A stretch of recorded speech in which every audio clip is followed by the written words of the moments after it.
O deputado estadual Eduardo Bolsonaro voltou a falar da reportagem da revista Época com a mulher dele num tweet nessa manhã. Ele diz que vai processar o repórter que escreveu a matéria, o editor-chefe da revista e a diretora da publicação. Aspas aí dele. Da próxima vez que a Época falar besteira, tem que lembrar que... aquela revista que fez covardia com a nora do Bolsonaro. Credibilidade zero, fecha aspas. É com você, Marcela Lorenzetto. Vamos aos detalhes desse caso. Foi no final da semana, esse fim de semana, né? Exatamente, começou na sexta, durou todo o fim de semana, né? A gente teve esse tweet do Bolsonaro, do Eduardo Bolsonaro, hoje de manhã, falando que quer processar, vai processar a revista, o editor, a chefe de redação e também o repórter que fez essa matéria. O assunto, como você disse, dominou as redes sociais no fim de semana e personalidades do governo também se manifestaram contra a publicação. A gente separou aqui alguns tweets, né? O general Augusto Heleno, que é ministro do Gabinete de Segurança Institucional, ele declarou que a matéria é um exemplo vivo de desonestidade intelectual de parte da mídia. O ministro Sérgio Moro da Justiça e Segurança Pública também criticou a publicação, dizendo ser defensor da liberdade de imprensa, mas que a matéria realmente ultrapassa certos limites éticos, isso de acordo com Sérgio Moro. O próprio presidente Jair Bolsonaro, ainda na sexta-feira, já havia publicado nas redes uma nota também criticando a matéria. Ele dizia que, sem se identificar, o jornalista da revista se passou por gay e fez sessões com a nora dele, Heloísa, psicóloga e também esposa de Eduardo Bolsonaro. Disse que o que deveria ficar apenas entre os dois, por questão de ética, agora vem a público.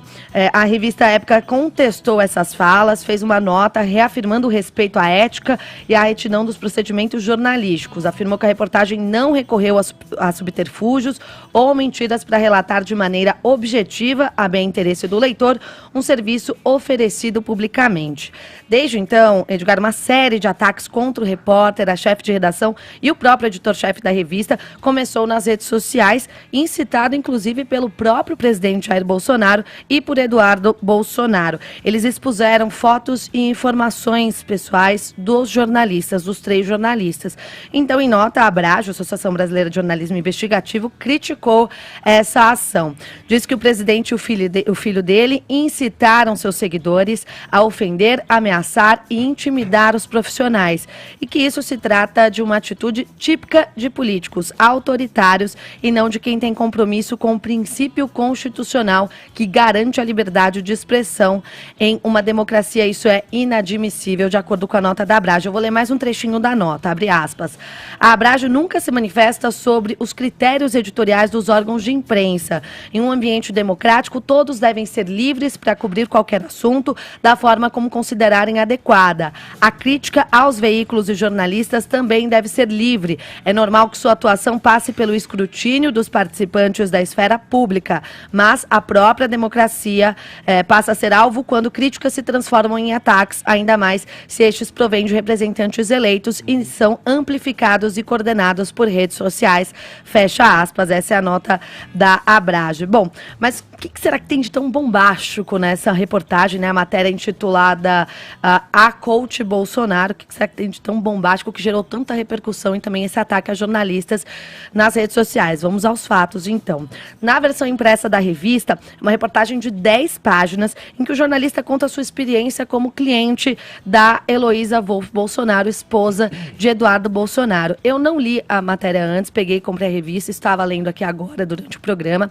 E pelo que eu pude perceber, nessa leitura breve, Edgar, eu não vi nada de tão agravante que pudesse ferir a honra ou a imagem tanto da Heloísa quanto da família Bolsonaro. Eu li inteira, se quiser eu te ajudo. Vamos lá, Fifito. Não, eu li aqui por cima, cima, ouvir todos né? vocês, mas eu queria, assim, só lançar uma pergunta para abrir o debate aqui e tal. Há interesse público nisso? Exatamente, esse é um outro ponto. Vocês acham que ali tem... Porque eu vi muita discordância, falando, mas o jornalismo investigativo vai avisar o fulano para investigar? Claro que não vai avisar antes de investigar, mas espera aí. Jornalismo investigativo diz respeito a coisas e fatos que, primeiro, há uma suspeita, há alguma evidência e o que você tem que pensar na sequência, no meu entender. Há interesse público nisso? Se beleza, siga adiante. Se não, não sei. No caso, eu aqui olhando de fora, achei que... Qual era o interesse ali? Exato, esse era um dos questionamentos que eu ia levantar para vocês, dessa questão da relevância jornalística, se é relevante jornalisticamente, se há interesse público. É uma das percepções também que eu tive, então queria jogar para vocês debaterem a respeito disso, e também alguns pontos que eu coloquei da reportagem, esse ponto de que não há nenhuma questão que fere a ética ou a imagem dela ou da família Bolsonaro. Na reportagem, inclusive, o próprio repórter revela algumas intimidades desse curso. Também tem a questão desse curso ser pago, um curso, ele revela o método, né, do curso, então será que isso acaba atrapalhando o negócio dela? Enfim, são várias questões, levantamentos que a gente pode discutir agora. Fefito leu a matéria, queria saber sua opinião também, o Caio também está lendo aqui, vamos saber como que vocês acham. Eu li a reportagem no sábado, não acho que a reportagem desabone a família Bolsonaro.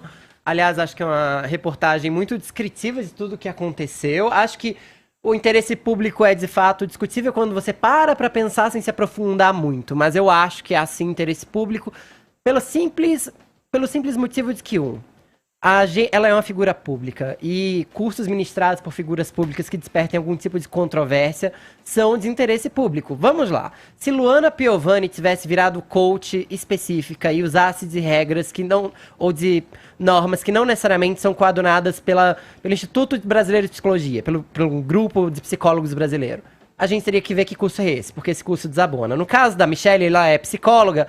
E aí, acho que um dos interesses da matéria que fica bem claro é ver como ela trataria, por exemplo, um cliente homossexual. Tratou muito bem, inclusive foi muito clara ao dizer que tinha amigos homossexuais que foram ao casamento dela. Um quase rompeu, inclusive, porque o marido se recusou a ir ao casamento, então ele teve que ir sozinho, com uma coisa de tipo, ou casamento ou eu.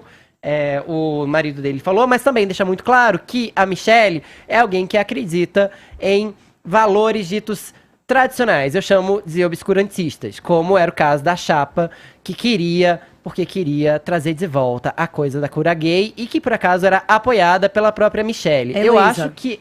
Heloísa. Desculpa. Pela Heloísa Bolsonaro. É do pai. É do pai, pois confundi. Ambas lindas, inclusive. Acho que há interesse público, uma vez que é a primeira futura embaixadora... primeira mulher embaixadora ali, não sei como é esse título, mas enfim, é a mulher do embaixador brasileiro nos Estados Unidos, que muito provavelmente vai ser embaixador dos Estados Unidos, então ela tá cobrando por isso e vai continuar ministrando esses cursos nos Estados Unidos. Segundo, que o exercício do coach já é algo que tem despertado muito interesse no Brasil como um todo, assim, todo mundo quer saber o que faz um coach, ela mesma diz que tem muito charlatanismo em cima disso quando perguntada. Jornalisticamente, a rede de jornalistas internacionais, a IJNet, por exemplo, tem um guia de estratégias básicas para reportagem investigativa undercover. Não é a primeira e nem vai ser a última vez que um jornalista vai disfarçado a uma pauta para tentar descobrir o que se passa com um determinado assunto. Por exemplo, uma das primeiras e mais famosas reportagens investigativas do jornalismo foi feita por Nellie Bly em 1887. Ou seja, a gente está discutindo algo mais de 100 anos depois que isso começou a ser explorado. Na época, ele fingiu estar mentalmente doente, passou 10 dias num abrigo de mulheres... Ela passou 10 dias num abrigo de mulheres insanas em Nova York para expor o abuso de pacientes. Era uma investigação sigilosa, claro, que demandava muito cuidado da parte dela, mas foi acontecer em 1887. Em Gana, por exemplo, o principal jornalista ganês, o Anas Aremeyal Anas, não só responsável por desvendar um monte de histórias de corrupção em seu país, ele também foi desvendar abusos em um hospital psiquiátrico. Foi lá disfarçado. E a gente tem também vários casos aqui no Brasil. Por exemplo, um dos maiores repórteres investigativos do país não mostra o rosto. Ninguém sabe qual é o rosto dele, e ele atende pelo nome de Eduardo Faustini, que viaja o Brasil inteiro, pelo Fantástico, inclusive, para produzir reportagens investigativas especialmente sobre desvio de dinheiro público. Então ele vai a pequenas cidades e descobre esquemas de corrupção e tenta ali conversar, às vezes fingir uma negociação com determinados políticos ou assessores de políticos. Não é a primeira vez, aliás, ele já fez mais de uma centena Não é aquele que faz o quadro, cadê o dinheiro que estava aqui? Exatamente, é o Eduardo Faustino. Eu concordo, só um adendo, eu concordo com o Fefito, eu acho que esse tipo de reportagem investigativa é super importante, super relevante, deve ser feito, principalmente em tempos em que a gente tem esse questionamento sobre o jornalismo, enfim. Concordo também. Essas reportagens que você citou são de extrema importância, mas um questionamento, uma questão que ficou após ler essa reportagem a respeito da esposa de Eduardo Bolsonaro, é essa questão do start, né? Como começou essa reportagem? Porque todas essas outras foram a partir de denúncias, e aí a partir da denúncia você faz esse trabalho de ir atrás, de se usar de mentiras, ou enfim, de se esconder, não revelar de fato a sua identidade para fazer esse jornalismo investigativo. Eu não sei se você percebeu, mas eu não percebi qual foi o start dessa matéria. Qual foi a denúncia? O que foi? Eu acho que não precisava de denúncia, uma vez que estava em colunismo social e que todo mundo queria saber o que a primeira-dama ganhava. Só queria concluir com uma coisa.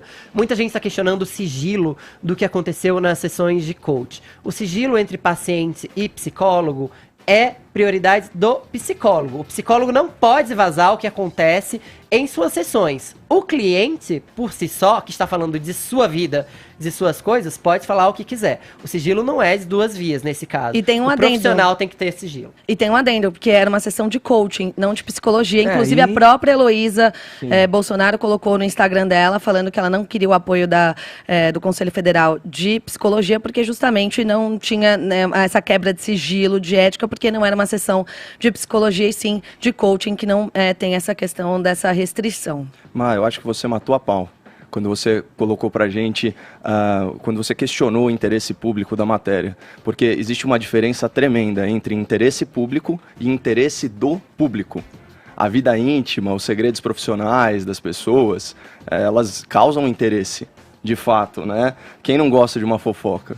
Agora, isso é muito diferente de interesse público. O interesse público é que orienta o jornalismo investigativo, que, por sua vez, né, tem o condão aí de desvendar ilícitos, apurar crimes, de repente até imoralidades, né, muito diferente. Então, essa é uma matéria que nasce, talvez, de um interesse menor, um interesse mesquinho, de saber a vida íntima de pessoas relacionadas ao poder. Ou encontrar algo que desabonasse. Exatamente, e uma coisa de caso pensado. E isso é muito sério, porque a revista Época, na nota que você trouxe pra gente, usa a seguinte expressão: não recorreu a subterfúgios para realizar a matéria. Ora, olha só, vou ler um trecho da própria matéria. Abre aspas. Heloísa foi informada na última quarta-feira que os encontros foram registrados em relatos que seriam publicados e mesmo convidada a comentar os tópicos do diário, preferiu não se manifestar. Em primeiro lugar, fez bem em não se manifestar. Não tem que bater palma pra maluco dançar nunca. E aqui é o seguinte, como assim não recorreu a subterfúgio? Se você só vai declarar a sua real intenção na última sessão, isso não é subterfúgio? Então eu não sei o que é subterfúgio. Isso é tão sério que no direito penal existe a figura do flagrante preparado, que torna o crime impossível. O ouvinte que tiver mais curiosidade, procure aí a súmula 145 do Supremo Tribunal Federal, fala justamente sobre isso. Você arranja a situação de forma a provocar a pessoa que você quer flagrar. Então isso não é admitido em direito. E aí tem o outro ponto que precisa ser comentado, a gente falou mais cedo da CPI da Lava Toga, cujo relatório, se convertido em denúncia pelo Ministério Público, vai ser julgado pelo STF e provavelmente vai ser indeferido, né, nas suas pretensões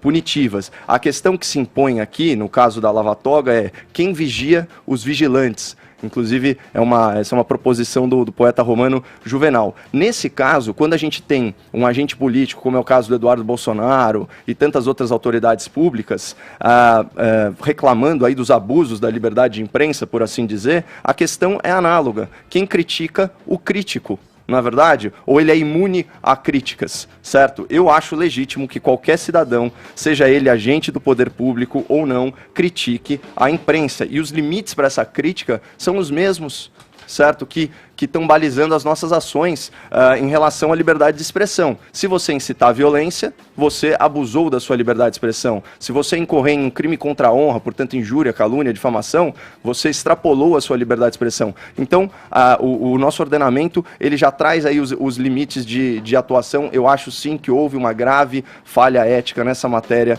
da revista Época. Vamos ouvir o Adriles lá em BH, aqui por vídeo, falando com a gente, participando do programa. E aí, Adriles, qual é a tua opinião a respeito?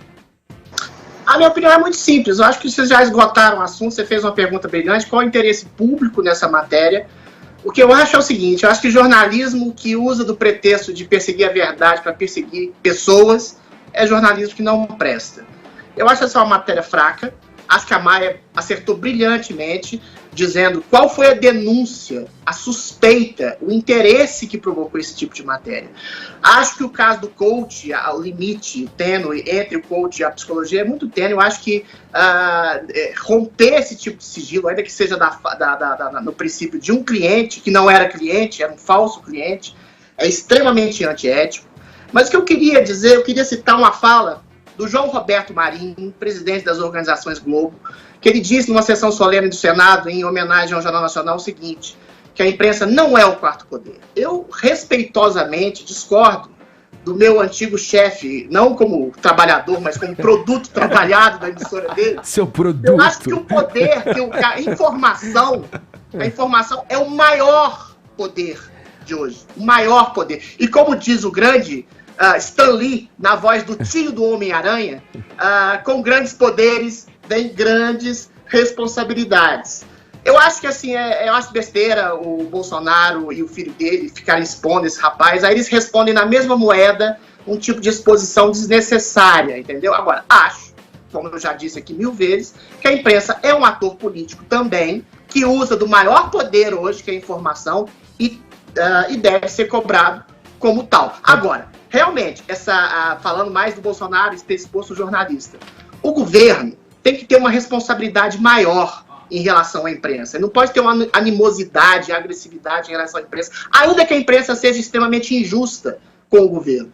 Porque eu acho que a liberdade de expressão da imprensa, ela pode, de alguma forma, sobrar.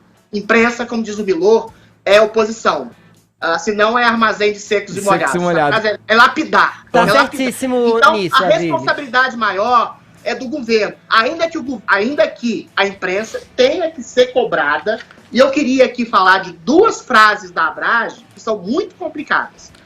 Todos devem ser livres para cobrir qualquer assunto da forma que considerarem adequado. Não! A imprensa não está isenta de uma cobrança ética. Que é isso? Todo mundo pode fazer o que quiser conforme achar que é adequado? Não. Tem princípios éticos que norteiam a imprensa. É absurdo a Abrage falar isso. 2. A própria democracia vira alvo quando críticas se transformam em ataques. Cacilda, a imprensa também, quando, por exemplo, inventaram uma suástica na época da eleição do Bolsonaro, colocaram frases neofascistas, por coincidentemente, em departamentos de sociologia, mentiras absolutamente escancaradas. Isso é crítica ou é ataque? Eu proponho essa reflexão para vocês. Eu acho que a Adriles está certo numa... Rapidinho, Fefito, que eu preciso ir pro break. Um segundo só. A Adriles está muito certo ao dizer que o governo não tem o direito de sair atacando e convocando um ataque, porque aí nesse caso se conclama a população virtual ou real a atacar e a chincalhar um jornalista. Acho isso de baixíssimo nível, mas também é só para deixar muito claro que no jornalismo investigativo ninguém avisa que está investigando, ninguém se infiltra na máfia avisando aos mafiosos que está investigando eles. Não, calma. Sim, Adriles, mas isso a gente falou. Eu só quero deixar claro que procurar a Heloísa, nesse caso, depois que a coisa toda foi feita, é procedimento padrão de jornalismo, assim como procurar qualquer outra pessoa para ouvir o outro lado. Era só isso que eu queria dizer. Deixa eu passar para a Marcela, para fechar uma linha só, Marcela, para a gente ir pro break. Rapidamente, só que a gente está nessa questão das opiniões, quero deixar minha opinião clara. Eu acho um absurdo expor os jornalistas, porque não se deve fazer isso justamente quando você expõe querendo incentivar um linchamento público. Eu acho isso um absurdo, independentemente do jornalista. Boa.